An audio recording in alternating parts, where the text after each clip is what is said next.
कई पीढ़ियों से हम अक्सर मछली को एक सिंपल, बिना सोचने वाला जीव मानते आए हैं। हम उन्हें एक्वेरियम में चुपचाप पानी में तैरते हुए या समुद्र में बड़े बड़े अनजाने झुंडों में तैरते हुए देखते हैं। इससे एक आम धारणा बन गई है कि वे केवल अपनी इंस्टिंक्ट पर काम करते हैं और उनमें सोचने, सीखने या कॉम्प्लेक्स सोशल बिहेवियर की क्षमता नहीं होती है। उन्हें गलत तरीके से कम मेमोरी वाला और बेसिक जिंदगी जीने वाला लेबल दिया गया है।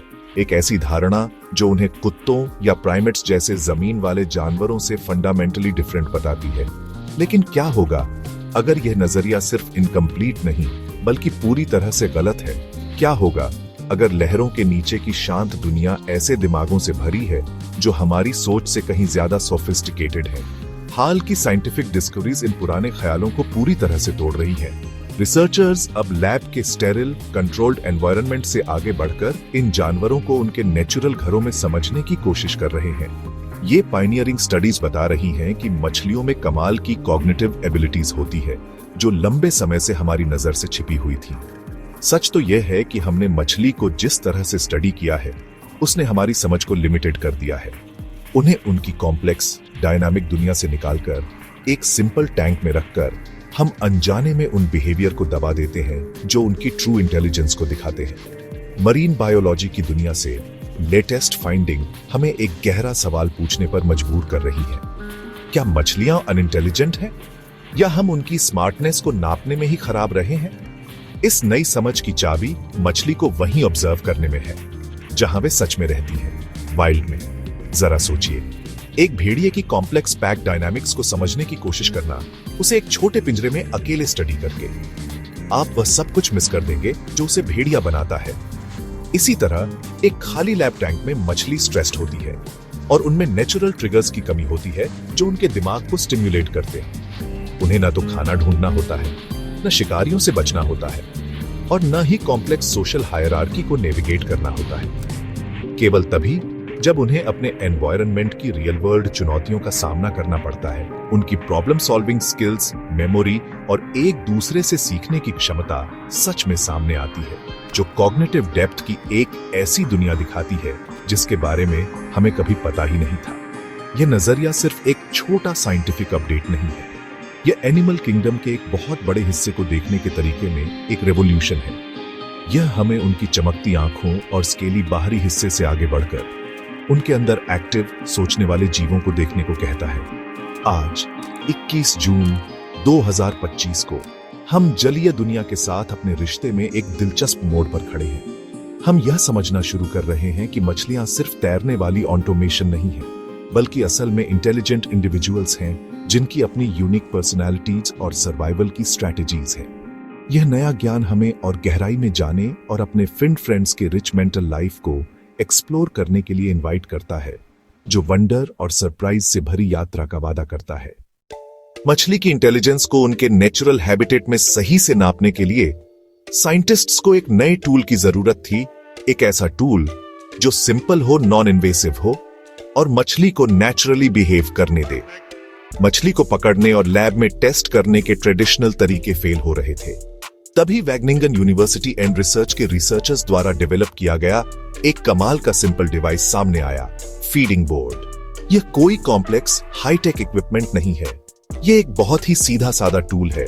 असल में एक बोर्ड जिसमें खाने से भरे छोटे छेद होते हैं और हर छेद एक सिंपल डिस्क से ढका होता है। मछली को यह समझना होता है कि खाने तक पहुंचने के लिए डिस्क को कैसे धक्का देना है या खिसकाना है। इस फीडिंग बोर्ड की खूबसूरती इसकी सिंप्लिसिटी और एक्सेसिबिलिटी में है। इसे सीधे मछली के नेचुरल एनवायरनमेंट में रखा जा सकता है, जैसे किसी स्ट्रीम या तालाब में, बिना इकोसिस्टम को डिस्टर्ब किए या जानवरों को स्ट्रेस दिए। रिसर्चर्स को मछली को पकड़ने या किसी भी तरह से बंद करने की जरूरत नहीं होती। मछली बोर्ड के पास जाने, उसे इन्वेस्टिगेट करने और अपनी मर्जी से उससे इंटरेक्ट करने के लिए आजाद होती है। यह वॉलंटरी पार्टिसिपेशन बहुत जरूरी है, क्योंकि यह साइंटिस्ट्स को मछली के लिए मीनिंगफुल कॉन्टेक्स्ट में जेन्युइन क्यूरियोसिटी, प्रॉब्लम सॉल्विंग और लर्निंग को ऑब्जर्व करने देता है। यह डिवाइस अविश्वसनीय रूप से सस्ता और वर्सेटाइल भी है, जिससे साइंटिस्ट्स और यहां तक कि स्टूडेंट्स के लिए भी इसे दुनिया में कहीं भी इस्तेमाल करना आसान हो जाता है। इस इनोवेटिव अप्रोच ने मछली के दिमाग में एक ऐसी खिड़की खोल दी है जैसी पहले कभी नहीं थी। यह ऑब्जर्व करके कि अलग अलग इंडिविजुअल्स फीडिंग बोर्ड के पास कैसे जाते हैं, रिसर्चर्स लैब सेटिंग की आर्टिफिशियल कंस्ट्रेंट के बिना कॉग्निटिव ट्रेट्स को नाप सकते हैं। वे देख सकते हैं कि कौन सी मछली बोल्ड और एक्सप्लोरेटरी है, जो खाना पाने के लिए नई चीजें आजमाने को तैयार है। वे यह भी देख सकते हैं कि कौन सी मछली ज्यादा कॉशियस है, जो दूसरों को क्या करते हैं यह देखने के लिए इंतजार करना पसंद करती है। यह तरीका सिर्फ यह स्टडी करने की इजाजत नहीं देता कि मछली सीख सकती है या नहीं, बल्कि यह भी कि वह कैसे सीखती है और अपने होम टेरिटरी में एक नए चैलेंज का सामना करते समय वह कौन सी अलग अलग स्ट्रैटेजीज अपनाती है। फीडिंग बोर्ड एक्सपेरिमेंट एक सिंपल पास या फेल टेस्ट से आगे बढ़ता है। यह मछली की पर्सनैलिटी और इंटेलिजेंस की बारीकियों को बताता है। उदाहरण के लिए साइंटिस्ट्स यह ट्रैक कर सकते हैं कि मछली टास्क को कितनी जल्दी सीखती है, क्या उसे अगले दिनों में सॉल्यूशन याद रहता है, और वह उसी रिसोर्स के लिए कंपटीशन करने वाली दूसरी मछलियों के साथ कैसे इंटरैक्ट करती है। यह एनिमल कॉग्निशन की स्टडी को एक रिजिड कंट्रोल्ड एक्सपेरिमेंट से बदलकर जीवन के एक डायनामिक ओन ऑब्जर्वेशन में बदल देता है, जैसा वह घटित होता है।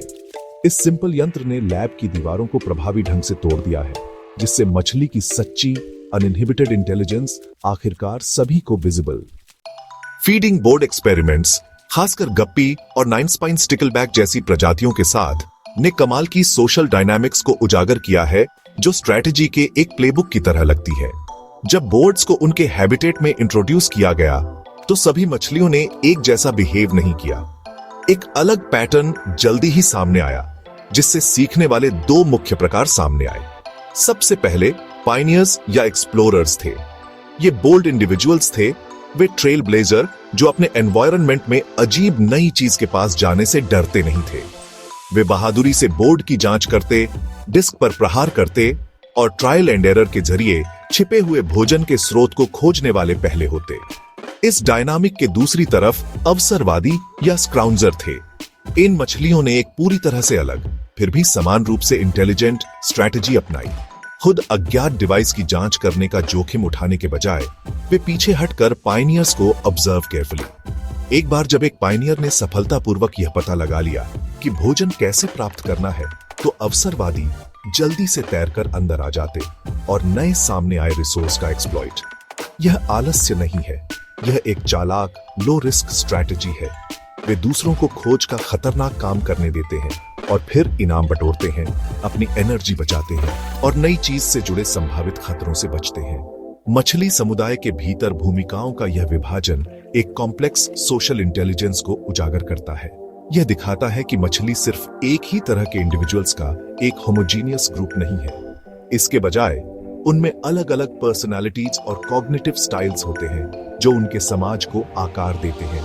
पायनियर्स नए अवसरों को खोजने के लिए जरूरी होते हैं, जबकि अवसरवादी यह सुनिश्चित करते हैं कि ज्ञान आबादी में स्प्रेड रैपिडली। इनोवेशन और सोशल लर्निंग के बीच यह dynamic interplay intelligent animal societies की एक पहचान है, और इसे गप्पी और स्टिकलबैक जैसी मछलियों में इतनी स्पष्ट रूप से देखना साइंटिस्ट्स के लिए एक गेम चेंजिंग खुलासा है।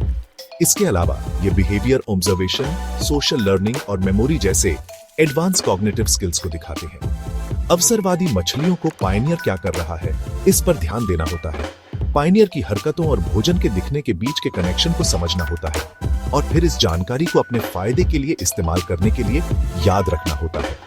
यह सिर्फ सिंपल इंस्टिंक्ट से कहीं ज्यादा कॉम्प्लेक्स है। यह एक कैलकुलेटेड सोशल स्ट्रैटेजी है, जो पूरे ग्रुप को ज्यादा इफेक्टिव तरीके से अडेप्ट करने और पनपने देती। इस प्रकार सिंपल फीडिंग बोर्ड ने यह खुलासा किया है कि मछली के समाज व्यक्तिगत भूमिकाओं और साझा जानकारी के एक सोफिस्टिकेटेड नेटवर्क पर बने होते हैं।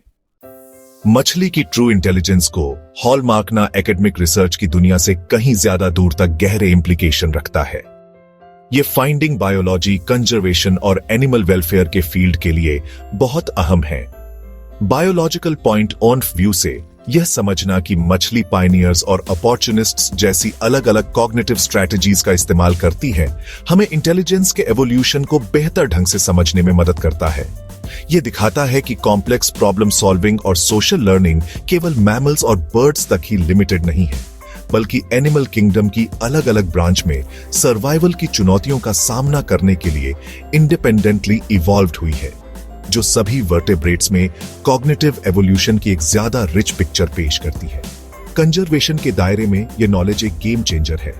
अगर हम एंडेंजर्ड मछली प्रजातियों को प्रोटेक्ट करना चाहते हैं और उनके हैबिटेट्स को रिस्टोर करना चाहते हैं, तो हमें उनके साफ पानी और भोजन की फिजिकल जरूरतों से कहीं ज्यादा सोचना होगा। हमें उनकी कॉग्निटिव और सोशल जरूरतों पर भी विचार करना होगा। उदाहरण के लिए कंजर्वेशन एफर्ट्स, जिनमें मछली को एक नए एनवायरनमेंट में फिर से छोड़ना शामिल है, उन्हें उनकी सीखने और अडेप्ट करने की क्षमता का ध्यान रखना होगा। पायनियर और अपॉर्चुनिस्ट पर्सनालिटीज के मिक्स को छोड़ना एक ज्यादा सक्सेसफुल और रेजिलिएंट आबादी को जन्म दे सकता है, बजाय इसके कि एक ही तरह के बिहेवियर वाले ग्रुप को छोड़ा जाए, जिससे यह सुनिश्चित हो सके कि ग्रुप अपने नए घर को इफेक्टिव तरीके से एक्सप्लोर और एक्सप्लॉइट कर सके। शायद सबसे महत्वपूर्ण बात यह है कि यह डिस्क्रीज एनिमल वेलफेयर के प्रति हमारे अप्रोच में एक फंडामेंटल शिफ्ट की डिमांड करती है। यह तथ्य कि मछली सीख सकती है, याद रख सकती है और यहाँ तक कि अलग अलग पर्सनैलिटी ट्रेट्स भी दिखा सकती है, इसका मतलब है कि वे सेंटिएंट बीइंग्स हैं जो अपनी दुनिया को एक कॉम्प्लेक्स तरीके से एक्सपीरियंस कर सकते हैं। ये कमर्शियल फिशिंग और एक्वाकल्चर में प्रैक्टिस को चुनौती देते हैं, जहाँ मछली को अक्सर बिना फूलने वाला कमोडिटी के रूप में ट्रीट किया जाता है।